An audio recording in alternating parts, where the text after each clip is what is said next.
Saint le Seigneur, le Dieu Tout-Puissant, Saint qui est Paix et joie, frères et sœurs en Jésus-Christ.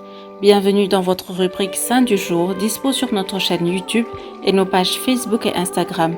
N'hésitez pas à vous abonner pour vous inspirer chaque jour. Aujourd'hui, inspirons-nous de Sainte Marie-Madeleine. Marie-Madeleine, sœur de Marthe et de Lazare, était d'une famille distinguée de Béthanie.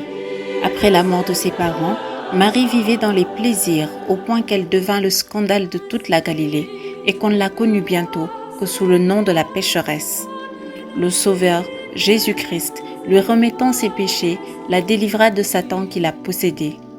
Dieu avait fait naître en ce cœur coupable le désir de voir Jésus. Ce désir devait être son salut, car le Sauveur voulait donner en Marie-Madeleine un exemple frappant de sa miséricorde infinie, en même temps que de la plus parfaite pénitence. C'est elle qui, ayant un jour suivi le Seigneur chez Simon le pharisien, versa sur les pieds de Jésus un vaste parfum précieux, les arrosa de ses larmes et les essuya avec ses cheveux, et qui entendit ensuite cette parole. Beaucoup de péchés lui sont pardonnés parce qu'elle a beaucoup aimé. Nous la voyons ensuite contempler et écouter Jésus dans la maison de Béthanie, pendant que sa sœur Marthe s'occupe seule du service de la maison. Marie, dit le Sauveur, a choisi la meilleure part. Une autre fois, dans les derniers jours de sa vie, Jésus voit Marie-Madeleine répandre un parfum délicieux sur sa tête divine qui bientôt sera couronnée d'épines.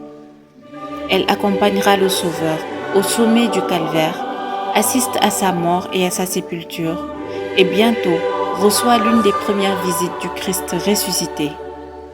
Marie, s'écrie le Sauveur, et Marie, reconnaissant Jésus, lui répond dans une effusion d'amour. « Ô mon Maître !»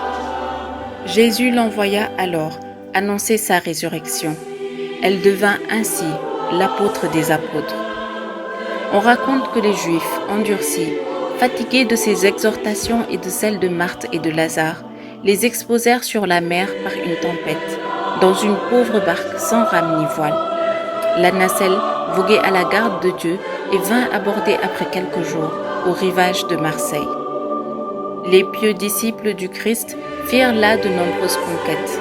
Quant à Marie-Madeleine, elle s'enfonça dans les montagnes sauvages et solitaires et fut transportée par les anges dans une grotte appelée depuis la Sainte Baume, où elle mena une vie plus angélique qu'humaine, favorisée des grâces les plus merveilleuses, ne vivant que de la Sainte Communion, soupirant et versant des larmes de pénitence et d'amour.